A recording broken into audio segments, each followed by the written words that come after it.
The United Nations is warning the crisis in Gaza will have lasting consequences for years to come, and residents are struggling to meet even their most basic needs. Our diplomatic editor, James Bays, has been speaking to Achim Steiner, the administrator of the United Nations Development Programme. We are also seeing a development crisis that will extend years into the future, not only through the destruction of infrastructure, which has already reached catastrophic levels, the disruption of the economy in Gaza, but also in the West Bank. And beyond that, as UNDP also works with many countries in the region, we have begun to do assessments in order to determine what is the economic disruption that is also affecting Lebanon, the Kingdom of Jordan, Egypt and other countries, and also how the spread of a conflict could affect the economies of the regions as a whole. How will the UN approach this? I know that you have a colleague, Sigrid Kaag, who's been made the Development and Humanitarian Coordinator, and she has a background in UNDP, so I'm sure you'll be working very closely with her. What are the challenges, and how do you go about something as giant as that? Well, indeed, with Sigrid Kaag as the Senior Humanitarian and Reconstruction Coordinator now in place, the whole UN family, including UNDP, we have a focal point. And I think much of what one would refer to as early recovery, and I would be cautious even at this moment to invoke the notion of reconstruction, because we are still dealing with an active war. An active bombardment right now. And bombardment. As we speak, the destruction continues. And just imagine, you know, in the area around Rafah, where there used to be maybe 250,000 people, there are 1 million people right now trying to survive. The infrastructure that has been lost, but also the educational institutions, the ability of an administration to function, to re-establish water, electricity. We are dealing with a survival economy right now that is still under attack. But behind that, and particularly in Gaza, with all the trauma that has now occurred, this is not just a matter of physical infrastructure, it's not just a matter of economic recovery. We are talking about rebuilding, in a sense, a societal and developmental pathway forward, and that's going to be very challenging. But as you say, the war has to end first, and what we're seeing, everyone's warned about the risk of escalation. We're already seeing escalation. How worried are you about what's going on in the wider region? Well, I think like anyone, we are extremely concerned. One is the direct escalation in hostilities, whether it is in the Red Sea right now. What we are seeing is, in a sense, a multiplier factor playing out exactly as one would have done in future scenarios. A conflict, a major shipping route, a new source of combat and conflict emerging there. But also in the immediate vicinity, there are many potential points of escalation.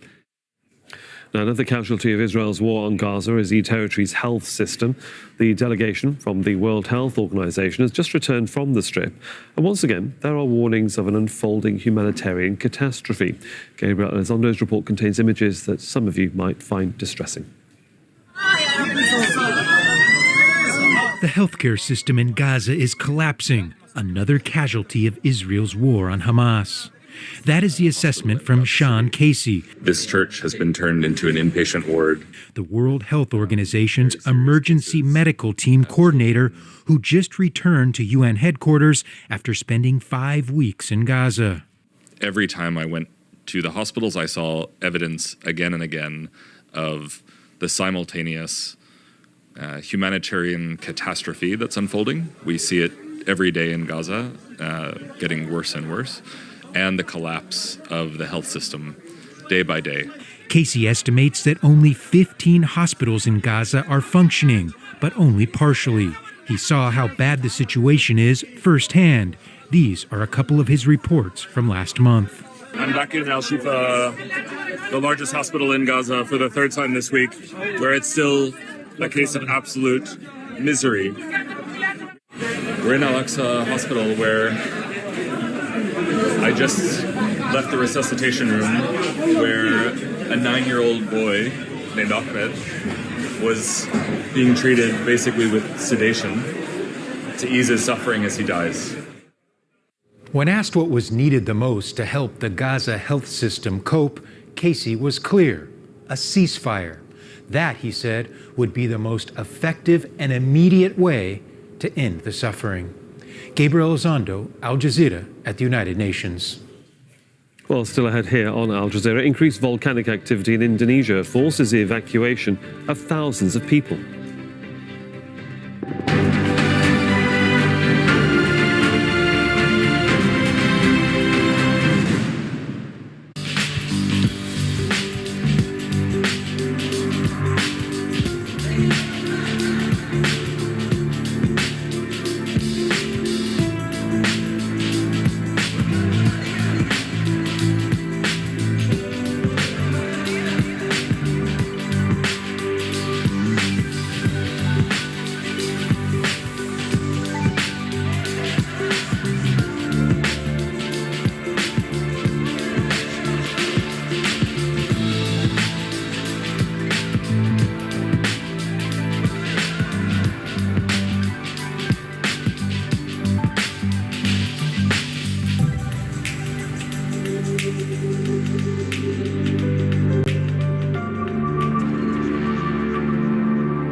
Welcome back. A high court in Sierra Leone has allowed the former President Ernest Bai Koroma to travel abroad for medical care. The 70-year-old is charged with treason following a failed coup in November. Regional bloc ECOWAS has been trying to persuade Sierra Leone's leaders to let him go into exile in Nigeria that's offered to take him in. Ahmed Idris has more from the capital, Freetown. Heightened security and expectations in Freetown as a treason case against Ernest Bai Koroma resumed. But after hours of waiting, the former president failed to turn up to court. His lawyers did, though, successfully appealing to a higher court to grant him permission to leave the country. And I've asked by the court not to speak much on the quality and content of what it says, but a gag order has been given against me, and I'll stay with what the court says. But in any event, bail has been granted and reconsidered. Ernest Bai Koroma has been charged with 4 counts of treason and harboring others who are accused of plotting the failed November 26 coup. 27 soldiers and several civilians have been charged, but there are diplomatic moves to prevent the 70-year-old from trial. For weeks, regional bloc ECOWAS has been pushing to get Mr. Bai Koroma out of Sierra Leone. Nigeria has offered to host him. Legal and political analysts say mediation will help ECOWAS as a regional bloc and reduce tension in a country where memories of the civil war have not been forgotten. But the government of Sierra Leone says the court order doesn't mean an end to the trial.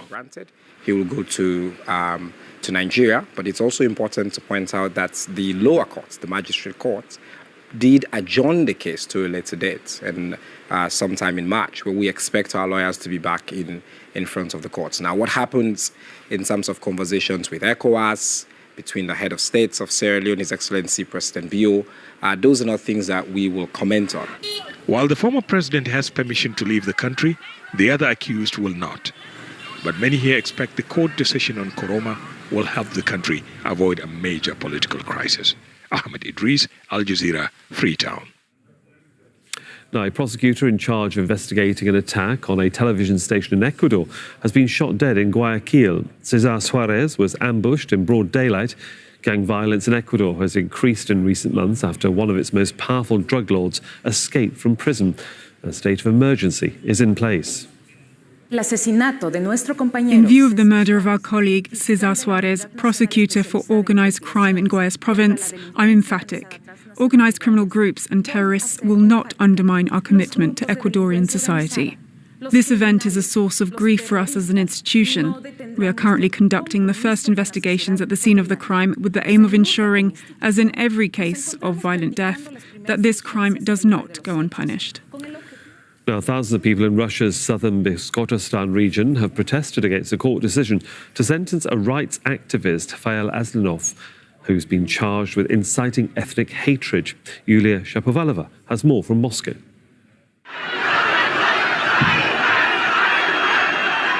A rare protest in Russia, but a familiar response. Police cracked down on thousands of demonstrators in the Bashkortostan region. They were rallying to support rights activist Fail Alsinov. He's been accused of inciting ethnic hatred for comments he made about workers from Central Asia and the Caucasus. He's always denied the accusations, but inside court, he was sentenced to 4 years in a penal colony.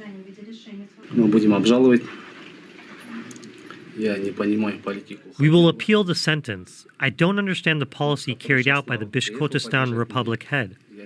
I don't understand what's going to happen next. We don't want this. A huge thank you to all those who support me.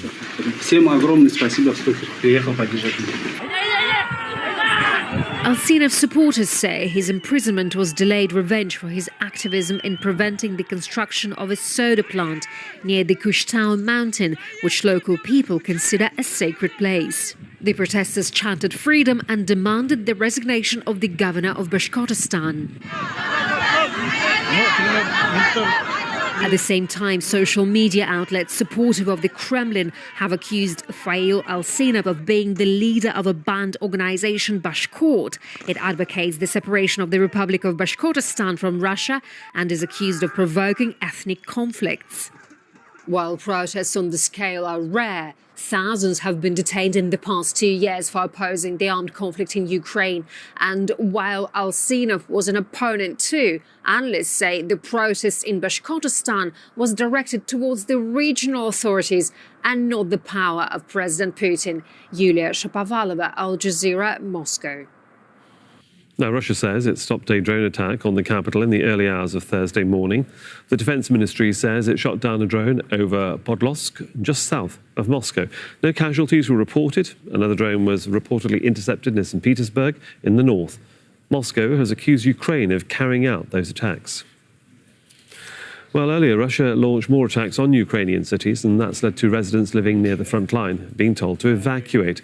Rob McBride reports now from the Ukrainian capital, Kyiv. Ukraine's second city, Kharkiv, once again targeted in an overnight airstrike, with 2 Russian missiles hitting a residential area, leaving some people injured. The southern port city of Odessa was also hit by drones that damaged buildings and also left several others wounded. The entrance was burning. Me and my neighbor ran outside, but the shelter was too far away. When there was a third hit, we just had to crouch down. The continuing airstrikes come as NATO commanders have been meeting in Brussels, voicing support for Ukraine and with defending Western-style democracy high on their agenda. In 2024, a record-breaking 2 billion people on Earth will cast their vote in a democratic election. And yet, the concept of democracy needs to be defended more than ever. A strong message of support from French President Emmanuel Macron has also given Ukraine a boost, saying that Russia mustn't be allowed to win and promising delivery of more artillery and long-range missiles. That help is increasingly needed as Russian forces push attacks at points on the eastern front, such as here around Bakhmut, where Ukrainian soldiers say they face a shortage of ammunition. Rob McBride, Al Jazeera, Kyiv. In Indonesia, thousands of people have been evacuated after increased volcanic activity. Officials have raised the alert for Mount Lawatobi Laki-Laki to the highest level. Jessica Washington has more from East Flores. I'm here in East Flores, and to my right you can see Mount Lewatobi Laki-Laki. The volcano has been erupting consistently since December, and as you can see now, it's erupting again. You can see the thick grey smoke coming from the volcano, and we can also hear this steady, loud grumbling as the volcano continues to erupt. In early January, authorities increased the alert level of the volcano to the highest possible warning status, and the regional government has urged people not to go within 5 kilometers of the volcano's crater. It has also warned people to be on alert for further cold lava floods if heavy rain occurs. Seismic data indicates a significant increase in low-frequency earthquakes. That means the movement of magma is intensifying. Experts say this means the volume of lava is likely to increase. More than 6,300 people have been evacuated from their homes in villages close to the volcano. Jessica Washington, Al Jazeera, East Florida.